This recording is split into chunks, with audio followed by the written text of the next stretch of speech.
Hi, I recently went to go see Dr. Ron for some lower back pain I was experiencing after a CrossFit accident at the gym. I had fallen and landed on my right lower back, so I was experiencing a lot of discomfort back there.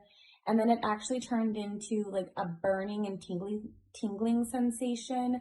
Whenever I would like bend over, whether it was picking up something or putting on my socks, I could just feel that like nerve being triggered.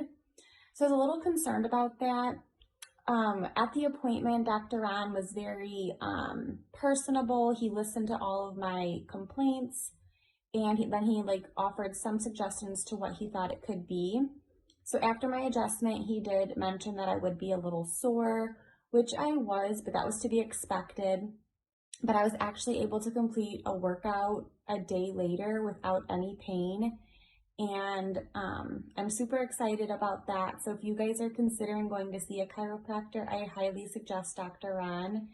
He'll make you feel super comfortable. He's awesome at explaining everything. So go check him out.